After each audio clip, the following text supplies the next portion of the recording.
Salam Learning Abhimas ആണ് മകളെ നമ്മൾ ബേസിക് സയൻസിൽ ഒരു ഇമ്പോർട്ടന്റ് ചാപ്റ്റർ ആയിരുന്നു അല്ലേ human body A wonder digestion and respiration human body A wonder എന്ന് പറയുന്ന ചാപ്റ്ററിൽ ഡൈജഷൻ ആൻഡ് റെസ്പിറേഷൻ എന്ന് പറയുന്ന ചാപ്റ്റർ നമ്മൾ അടിപൊളിയായിട്ട് പഠിച്ചു സോ അതിനെ ബേസ് ചെയ്തിട്ടുള്ള രണ്ട് ഇമ്പോർട്ടന്റ് ക്വസ്റ്റ്യൻസ് ആണ് ഇന്നത്തെ വീഡിയോയിൽ നമ്മൾ നോക്കാൻ പോകുന്നത് സോ ആദ്യം തൊട്ട് അവസാനം വരെ സ്കിപ്പ് ചെയ്യാതെ കാണുക ആൻഡ് ഇഷ്ടപ്പെട്ട് കഴിഞ്ഞാൽ ഫ്രണ്ട്സിനെ ഷെയർ ചെയ്ത് കൊടുക്കുക അപ്പോൾ ഈ ഒരു ചാപ്റ്ററിൽ നമ്മൾ ഡൈജഷനെ പറ്റിയിട്ടും റെസ്പിറേഷനെ പറ്റിയിട്ടാണ് നിങ്ങൾ പഠിച്ചത് അല്ലേ സോ ഈ ഒരു ചാപ്റ്റർ നമ്മുടെ ക്രിസ്മസ് എക്സാമിന് വളരെ ഇമ്പോർട്ടൻ്റ് ആയിട്ടുള്ള ഒരു ചാപ്റ്ററാണെന്ന് മിസ് ഓൾറെഡി പറഞ്ഞു കഴിഞ്ഞു അതുകൊണ്ട് തന്നെ എന്ത് ചെയ്യുക നിങ്ങളുടെ ഫ്രണ്ട്സിന് ഇത് ഷെയർ ചെയ്ത് കൊടുക്കുക കേട്ടോ നമ്മുടെ ഫസ്റ്റ് ആക്ടിവിറ്റി എന്ന് പറയുന്നത് നോക്കിക്കേടാ identify and name the 4 type of teeth നമ്മൾ 4 ടൈപ്പ് ഓഫ് ടീത്തിനെ പറ്റിയിട്ടും അതിൻ്റെ ഫംഗ്ഷനെ പറ്റിയിട്ടും ഈ ഒരു ചാപ്റ്ററിൽ പഠിച്ചിട്ടുണ്ടായിരുന്നു സോ നമ്മളോട് ചോദിച്ച ക്വസ്റ്റ്യൻ എന്താണ്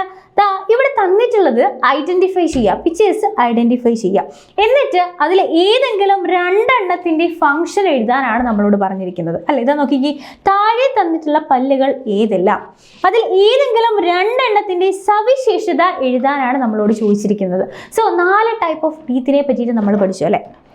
ഫസ്റ്റ് വൺ നമ്മൾ കാണുന്നത് എന്താണ് ഫ്രണ്ടിലുള്ള പല്ലുകൾ ഇൻസിസേഴ്സ് ആണ് അതിനുശേഷം കനീൻസ് ഉണ്ട് പ്രീമോളാർസ് ഉണ്ട് മോളാർസ് ഉണ്ട് അല്ലേ അതായത് ഉളിപ്പല്ല് കോമ്പല്ല് ചർവണകം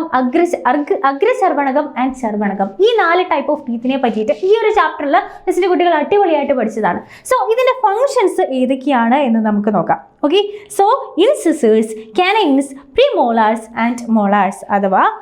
ഉളിപ്പല്ല് കോമ്പല്ല് അഗ്രചർവണകം ആൻഡ് ചർവണകം അല്ലേ നമ്മൾ പറഞ്ഞു ഇൻസിസേഴ്സ് എന്ന് പറയുന്നത് 8 എണ്ണമാണുള്ളത് ഓക്കെ ഫ്രണ്ട് റോയിൽ അതുപോലെ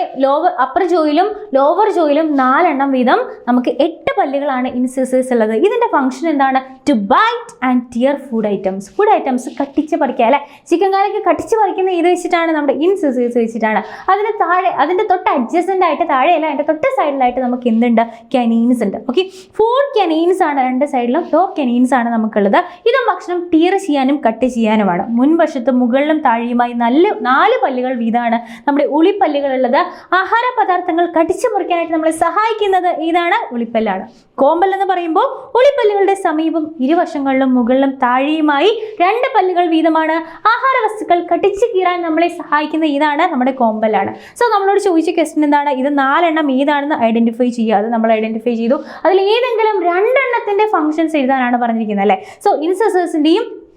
അതുപോലെ തന്നെ കനൈൻസിൻ്റെയും ഫംഗ്ഷൻ നമ്മൾ പറഞ്ഞു എന്നാലും നമുക്ക് ബാക്കിയുള്ള 2 എണ്ണം കൂടെ നോക്കാം നിങ്ങൾക്ക് ഇഷ്ടമുള്ള ഏതെങ്കിലും 2 എണ്ണത്തിൻ്റെ ഫംഗ്ഷൻ എഴുതിയാൽ മതി കേട്ടോ അതിനുശേഷം നമുക്ക് എന്തുണ്ട് പ്രീമോളാർസും മോളാർസും ഉണ്ട് അല്ലേ ഇതെന്താണ് ടിഷ്യൂ ആൻഡ് ഗ്രൈൻഡ് ഫുഡ് നമ്മൾ കട്ടിച്ച് കയറിയ വശം ചവച്ചരയ്ക്കാനായിട്ട് യൂസ് ചെയ്യുന്ന ഇതാണ് നമ്മുടെ പ്രീമോളാർസും മോളാർസും ആണ് അല്ലേ അപ്പോൾ പ്രീമോളാർസ് ഈ പ്രീമോളാർസ് ആണുള്ളത് മൊളാർസ് എന്ന് പറയുന്നത് 12 ആണുള്ളത് അല്ലേ അഗ്രചർവണകം ആഹാര വസ്തുക്കൾ ചവച്ചരിക്കാൻ സഹായിക്കുന്നു ചർവണകമാണെങ്കിലോ ആഹാര വസ്തുക്കൾ ചവച്ചരിക്കാൻ തന്നെയാണ് സഹായിക്കുന്നത് ചർവണകം മുകളിലും താഴെയുമായി 6 പല്ലുകൾ വീതമാണുള്ളത് കോമ്പല്ലിന്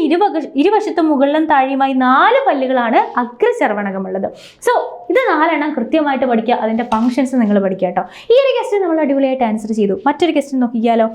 പൂർത്തിയാക്കാനാണ് തന്നിരിക്കുന്നത് പൂർത്തിയാക്കുക ആഹാരം സ്വീകരിക്കൽ അതിനുശേഷം എന്താണ് തന്നിട്ടില്ല അടുത്ത ഫ്ലോ ചാർട്ട് തന്നിട്ടില്ല അതിനുശേഷം സ്വാംശീകരണമുണ്ട് പിന്നീട് എന്താണ് എന്നാണ് നമ്മളോട് ചോദിച്ചിരിക്കുന്നത് അല്ലേ ഇൻജക്ഷൻ കഴിഞ്ഞിട്ട് പിന്നെ എന്താണ് അസിമിലേഷൻ അതിനുശേഷം പിന്നെ എന്താണ് ഈ ഒരു ഫ്ലോ ചാർട്ട് ഡൈജഷൻ എന്ന് പറയുന്ന ഈ ഒരു part human body wonder digestion and respiration ആണ് ഡൈജഷനിൽ നമ്മൾ കൃത്യമായിട്ട് പഠിച്ചതാണ് ഇൻജക്ഷൻ കഴിഞ്ഞാൽ എന്താണ് ഡൈജഷൻ അല്ലേ ആഹാരം നമ്മളിതാ ഇൻജക്ഷൻ കഴിഞ്ഞു അതിനുശേഷം അത് ഡൈജസ്റ്റ് ചെയ്തു പിന്നീടുള്ളത് അബ്സോർപ്ഷൻ ആണ് അല്ലേ ശരീരത്തിൽ അബ്സോർപ്ഷൻ നടക്കുന്നു പിന്നീട് അസിമിലേഷൻ നടക്കുന്നു അവസാനം ആവശ്യമില്ലാത്തത് ഇൻജക്ഷൻ നടക്കുന്നു ആഹാരം സ്വീകരിക്കൽ അതിനുശേഷം എന്താണ് ദഹനമാണ് അല്ലേ അതിനുശേഷം ആഗിരണമാണ് അതിനുശേഷം സ്വാംശീകരണമാണ് പിന്നീട് വിസർജനമാണ് ഓക്കെ അപ്പോൾ ഇത്രയുമാണ്